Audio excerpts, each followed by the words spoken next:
Hello students, welcome to NV Commerce Academy. Our today's topic is returns to scale. Returns to scale is a long-term analysis, and in the long run we all know that all the factors of production are variable by nature. So अगर एक producer को अपनी output को increase करना है तो in order to increase the output he has to increase all the factors of production, and returns to scale studies this concept by proportional change in all factors of production.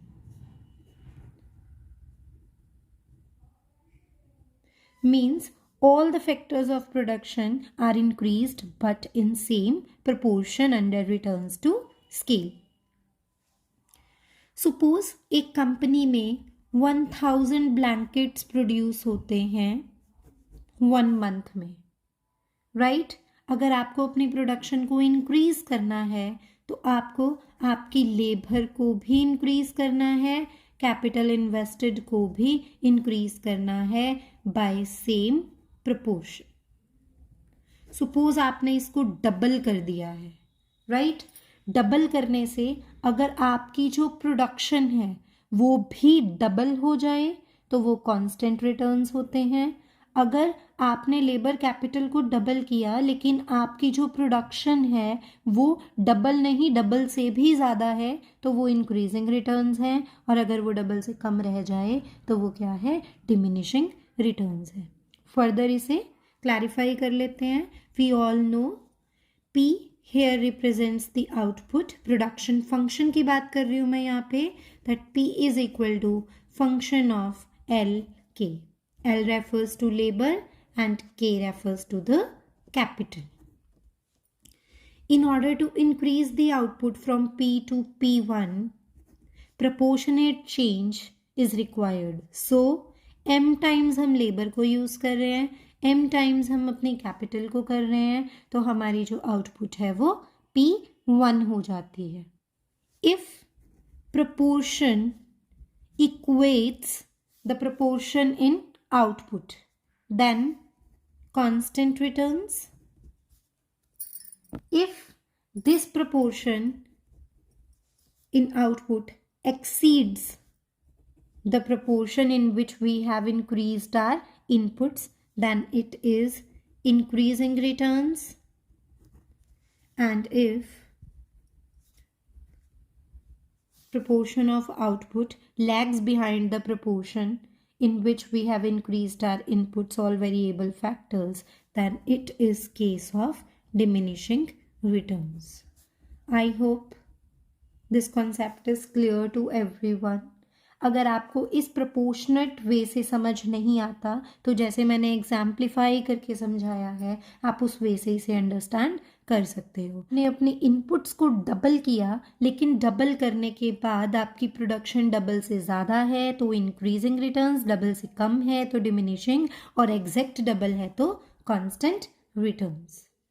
With the help of table, this concept will be more clarified to all of you. So here I am taking my units, that is units of labor and units of capital.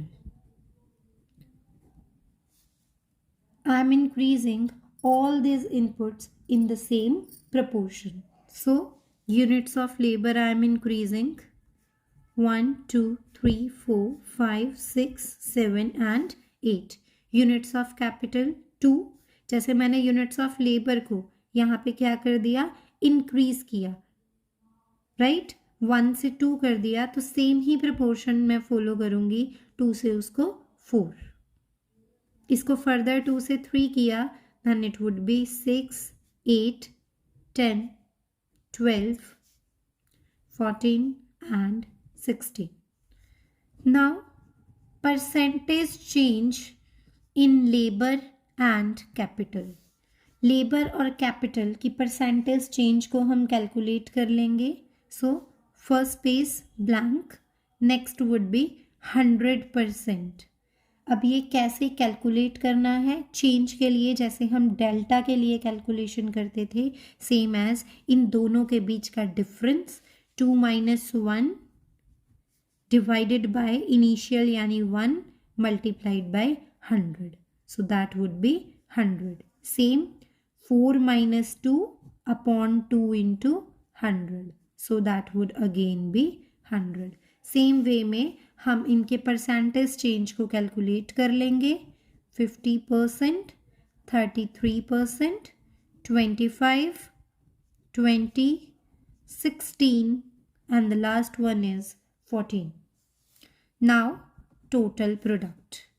Total product 10, 30, 60, 80, 100, 110, 120 and 125.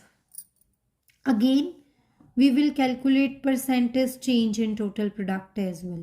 Same ही way में जैसे हमने पहले किया. 10 और 30 इन दोनों के बीच का गैप यानी 30 - 10 और initial 10 multiplied by 100. 20 by 10 into 100, that would be 200%. 200%, 100, 33, 25, 10, 9 and 4. So returns to scale हम यहाँ से अंडरस्टैंड कर सकते हैं. पहले जो प्रोपोर्शनेट चेंज है वो क्या है, ज़्यादा है. आपने जो परसेंटेज चेंज किया है अपने फैक्टर्स में वो 100 था, बट जो टोटल प्रोडक्ट में चेंज है वो 200 है. यहाँ पर चेंज 50 है बट आपका चेंज क्या है, 100 है. सो यहाँ तक आपके इंक्रीजिंग रिटर्न्स टू स्केल रहे. Now these are matching, then these are the constant returns to scale. And the last one here, percentage change in inputs is 20%, but change in output is only 10%, 9 and 4, which is less than the percentage change in variable inputs. Means here diminishing returns to scales are there. This concept can further be clarified with the help of diagrams. So here I am taking XY plane.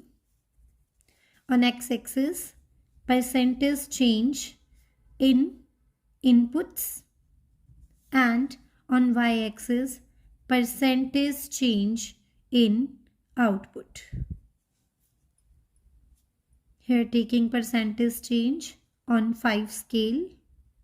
5 to 25, same on y-axis.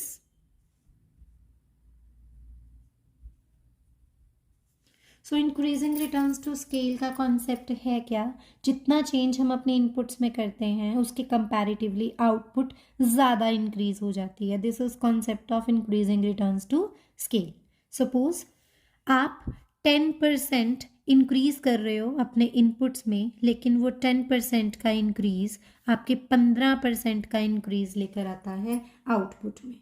Same as आप 5% से अपने factors को increase करते हो, लेकिन वो 5% 10% का change लेकर आता है आपकी आउटपुट में. So this is concept of increasing returns to scale. And the main reason of increasing returns to scale is economies. जब हम अपने बिजनेस को इंक्रीज करते हैं तो बिजनेस इंक्रीज करने की वजह से हमें बहुत सारे बेनिफिट्स मिलने लग जाते हैं. और यहाँ हम इकोनॉमीज जो है उस पर्टिकुलर फर्म की इकोनॉमीज की बात कर रहे हैं, यानी कि इंटरनल इकोनॉमीज. फॉर एग्जाम्पल, अगर आप रॉ मटेरियल पहले बाय कर रहे थे एक पर्टिकुलर लेवल पे, अब आप उससे 5 टाइम्स और 10 टाइम्स रॉ मटेरियल बाय कर रहे हो तो आपको डिस्काउंट मिलता है. आपको कहीं ना कहीं कंसेशनल रेट पर वो रॉ मटेरियल मिल जाता है. रिलेटिवली जो आपकी कॉस्ट है वो कम हो जाती है, जिसकी वजह से रिटर्न्स जो है वो एक्सीड कर जाते हैं. राइट. इसके अलावा भी बहुत सारे ऐसे फैक्टर्स होते हैं किसी भी फर्म के रिगार्डिंग जो इकोनॉमीज ऑफ स्केल को एक्टिवेट कर देते हैं. For detail of economies of scale and diseconomies of scale you can refer to my other video as well. So here I am moving to the next topic, that is constant returns to scale. Percentage change in input and percentage change in output. When 10% change in input is responsible for 10% change in output. If we increase it to 20, then again it matches with 20% change in output. So this is concept of constant returns. Here this curve will be at slope of 45-degree angle. The main reason of constant returns to scale is balance between economies and डिसइकोनॉमीज. जब किसी firm की economy से मिलने वाले फायदे उससे होने वाले नुकसान को सेट ऑफ कर दें तो ये केस होता है कांस्टेंट रिटर्न्स टू स्केल का. And the last one is diminishing returns. In diminishing returns to scale, percentage change in input is more than percentage change in output.